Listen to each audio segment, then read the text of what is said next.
大門咧就開4九，4九係正南方。咁我睇唔到，可唔可以就係？房門咧，由於有交界，正南方同埋東南方嘅相交界，每邊咧就佔一半。正南方咧4九係喜神數嚟嘅，所以係旺丁。但係95咧就有病數，亦都旺埋病。因為呢個主人房咧有2個數，一個就49數，一個95數。95咧就東南方，49咧就正南方。個門咧就啱啱擲正界。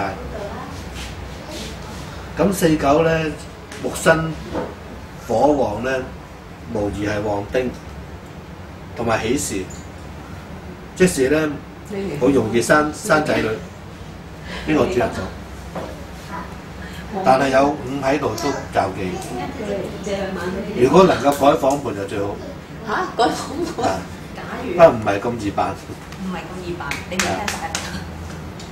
咁唯有就係嗰個房門咧，盡量開偏向南嗰邊。側邊又得㗎，南嗰邊嚟偏開。咁南嗰個偏開咧，就係將個房門調轉，不過好難做。將個門調轉喺呢邊，反而都唔難做喎。等你個門啊嘛，開發啊嘛，係啊，叫裝修師傅整咪得咯。唔係你做趟門哦，都可以，都可以啊。趟門得唔得，師傅？呢邊咧阻住，怕唔怕阻上？哦，係喎，又係喎。所以都係有困難。咁趟門得唔得？趟門咧就每樣佔一半數哦啦，係。咁啦，落個圖到門改開呢一邊咧，意思咧就係擴闊呢邊，咁解就盡量擴闊呢邊。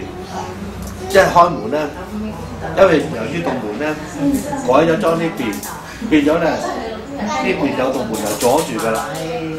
等同咧人係要盡量向呢邊入㗎啦，等同咧就向呢邊個氣勢向呢邊，所以唯一就改門。改門咧就有一怪相就係咧就阻住呢個嗱，咁咧就會改善咗，因為咁樣盡量開南方門，咁啊會將間房咧改變咗好多，就唔使有病數。咁如果托嗱，佢有啲接門係咁嘅，師傅一推咁接埋咧，嗰道門拍呢度嘅，咁都得。我改嗰隻門總咯。之拍呢邊。嗰道門係拍呢度嘅。係啦。因為佢有隻接門咧，係一開拍埋中間先，跟住再拍呢度咁嘅。哦，咁啊得，因為呢道門而家開咗呢一邊咧，就形成道門偏嗰邊。偏嗰邊咧，嗰邊係東南數，東南咧有病數。咁而家道門如果改呢一邊咧，就向呢邊偏，就偏向正南方。哦。正南方咧就49木火通明。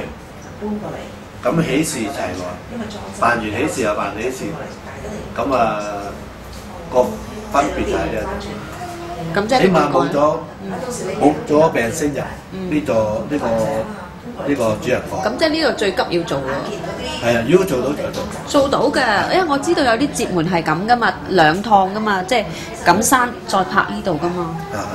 即係總之道門係拍呢度就冇問題啦。係。變咗我係要就呢度入就冇問題啦。變咗就個人啊向嗰邊入。係啦，即係中間嘅接門都唔好，有啲就咁樣開噶嘛，啲接門一趟。冇分別㗎啦。總之要呢邊開。要咁樣開先有分別。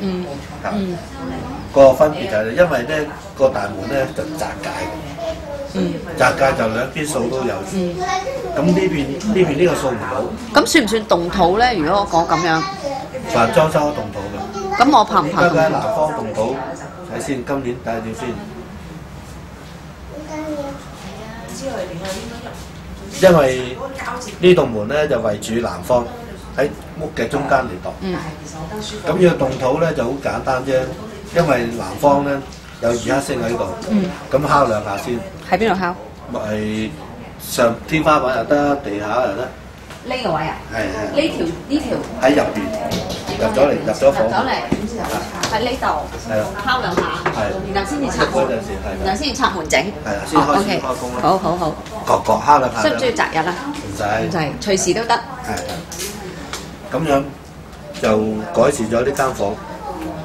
咁除此咁之外咧，就有床頭，因為床頭咧都好重要。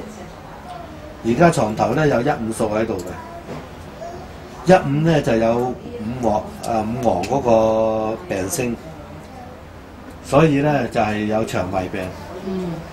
所以屋主咧會有胃病。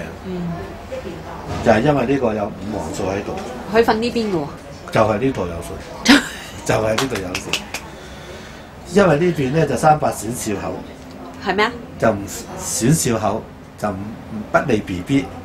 反而大人冇問題。哦。嗰邊咧就係人瞓啊都會有病。化解方法咪連6個銅錢喺度。喺邊度？喺個床，喺呢度咁樣連落。哦，淨係喺呢？哦，咁好，好。連6個銅錢。好。咁化解咗。